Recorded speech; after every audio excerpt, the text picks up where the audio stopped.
Hello and welcome to Justice. I'm Judge Janine Pirro. Thanks for joining us tonight.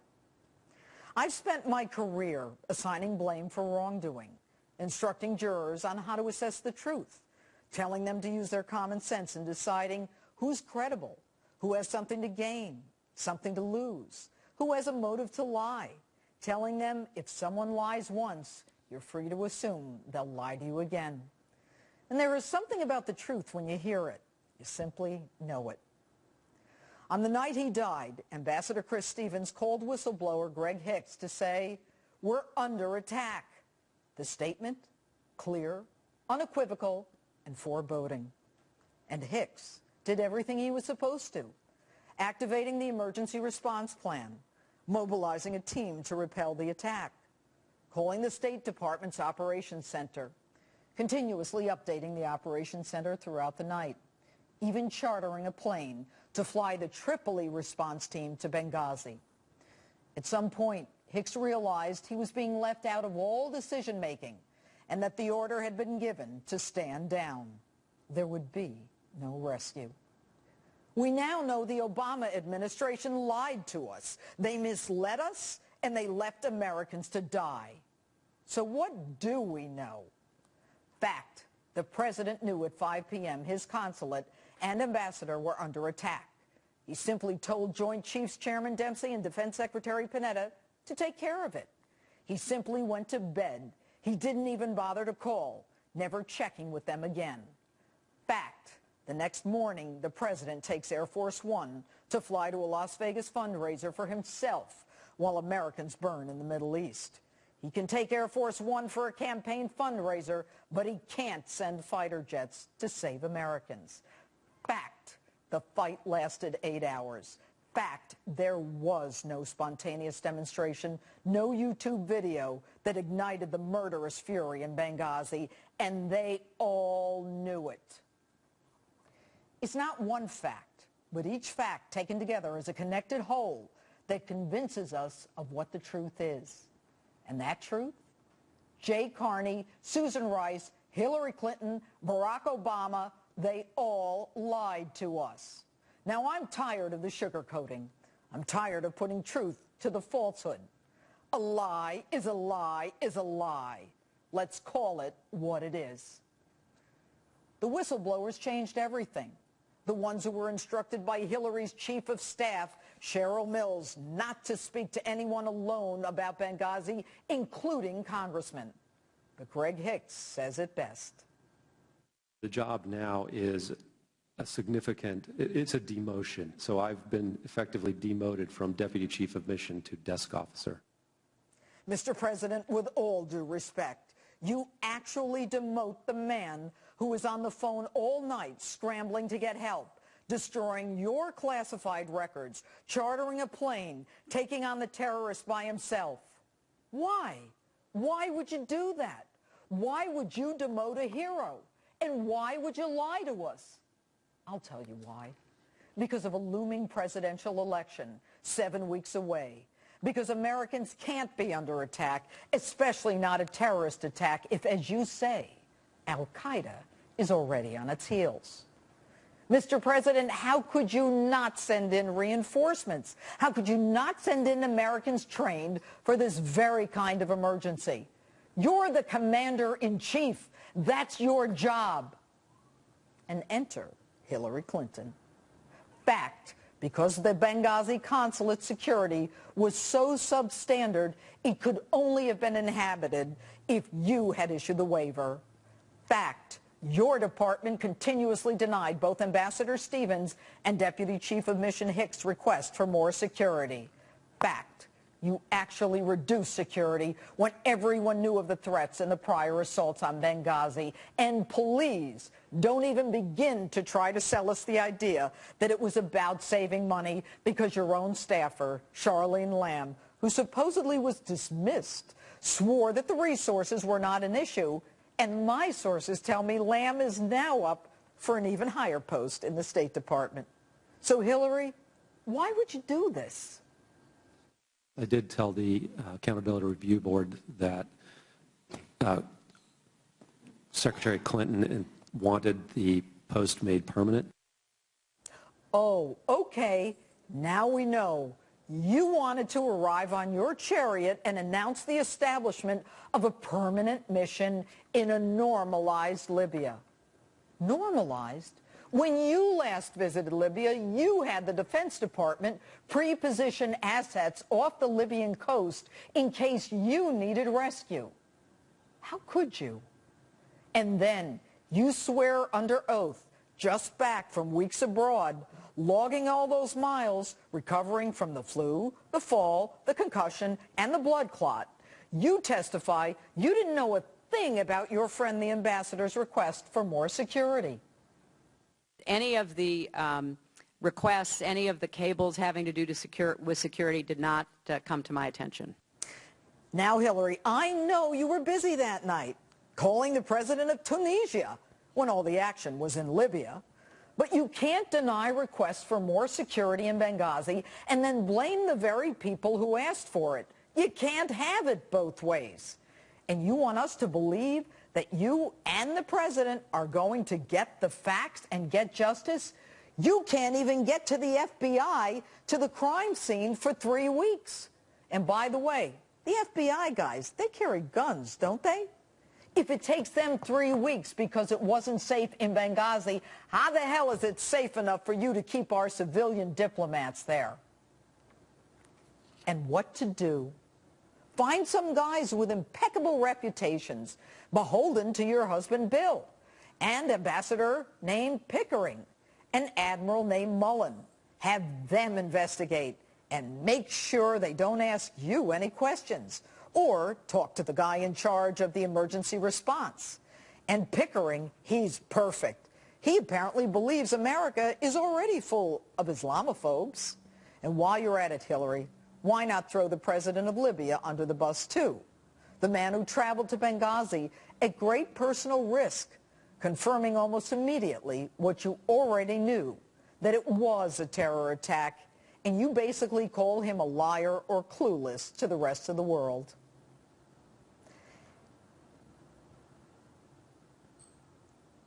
And how about your take on our money?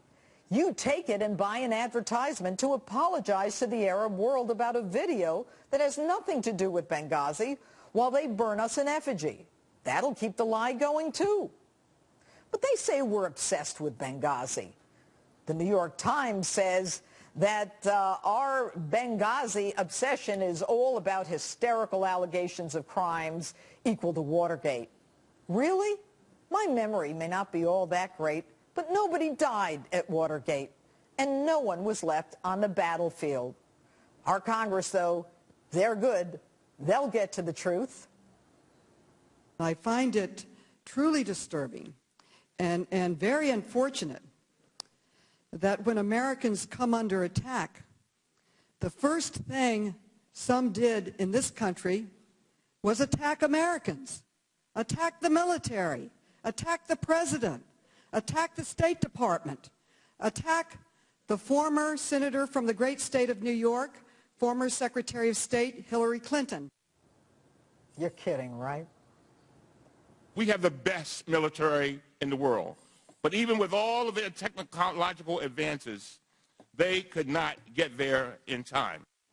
Now, this guy hasn't even heard the testimony, and he's already accusing the man who has the most to lose, his own life, and who was actually on the ground and in the battle, of lying. And it gets worse. Death is a part of life. What difference at this point does it make? It's as if they're saying, enough with the dead and on with the living, on to my next election. And remember this one?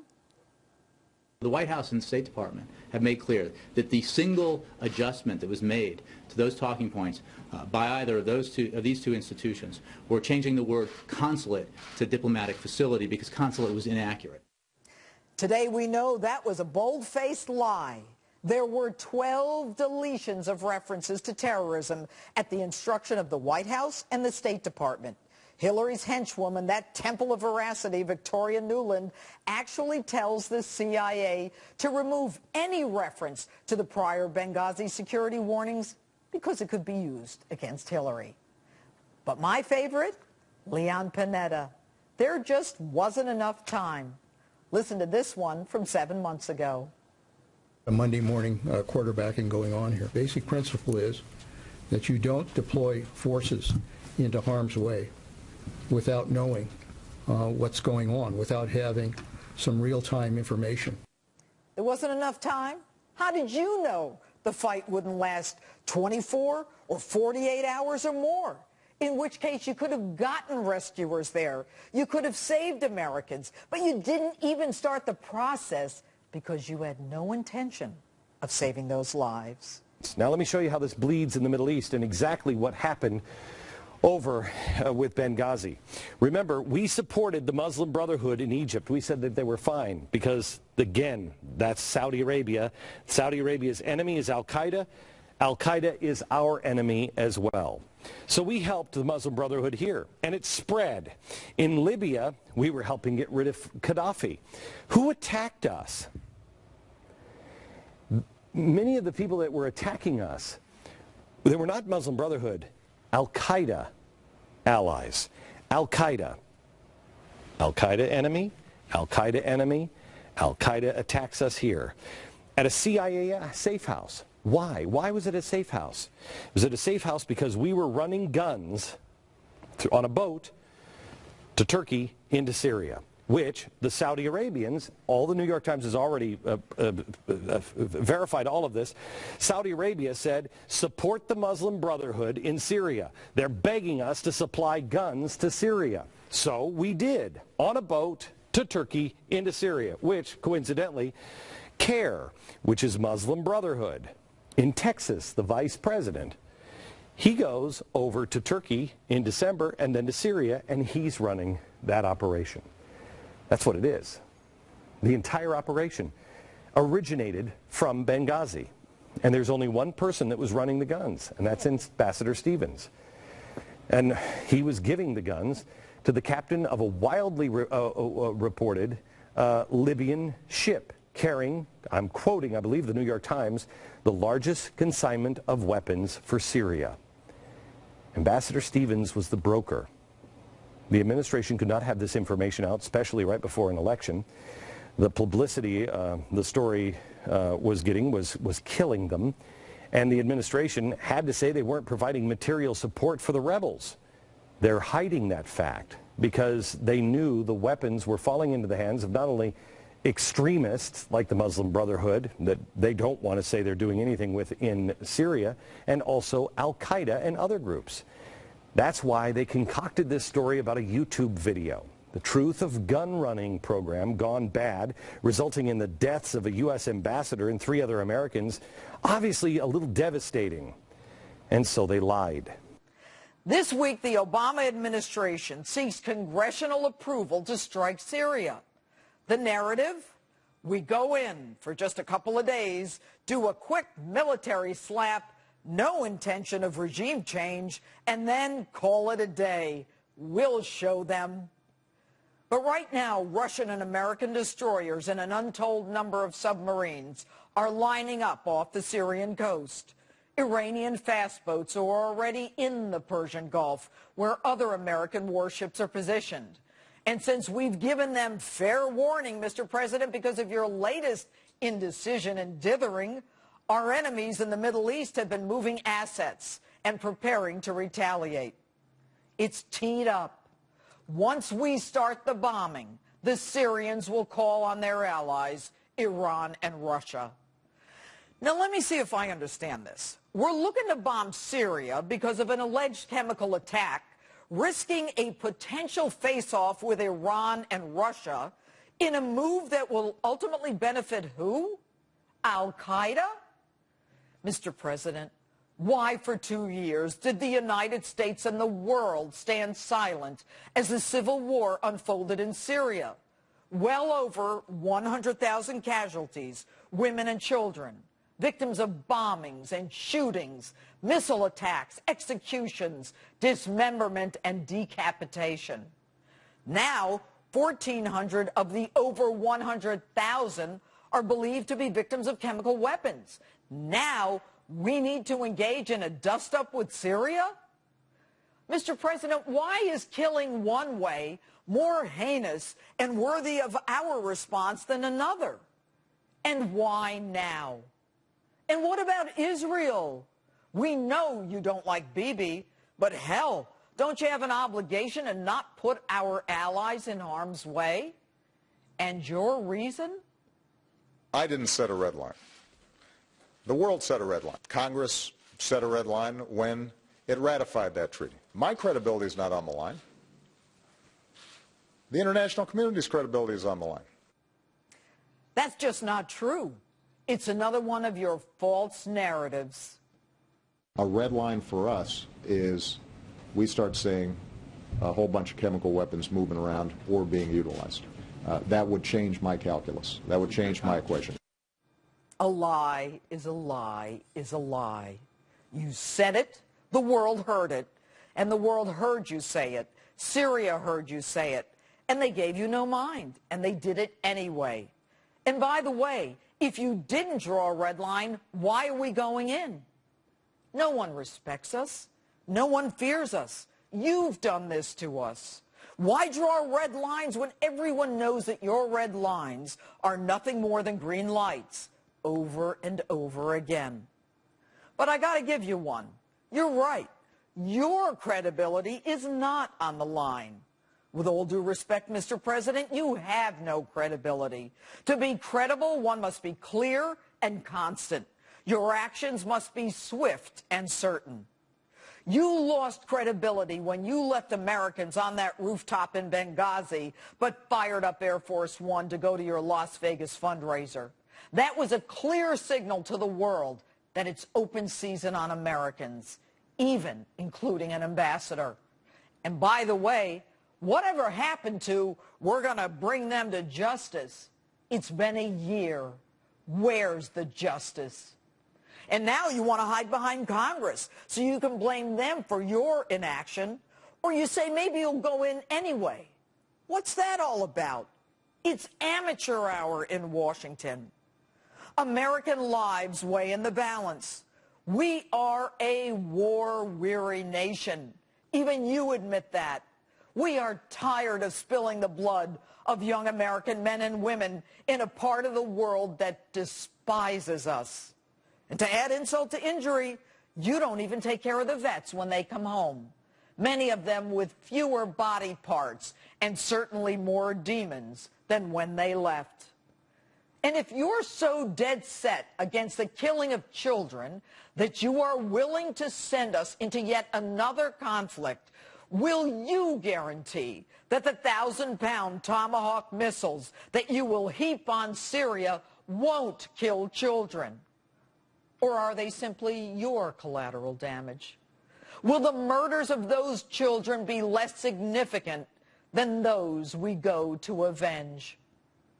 Tell us, what is the American strategic interest? What is the end game? Did you think this one out? Or is politics so much a part of your calculus that it's all about you? A shot across the bow to hold Assad accountable? Degrade his capacity to carry out future attacks? Deter this behavior in the future?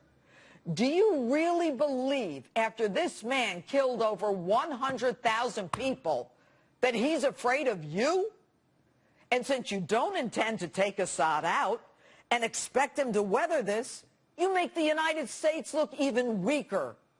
Little Syria survives an attack by the most militarily powerful country in the world.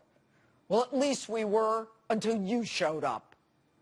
And whose side are we on anyway? Take a look at this.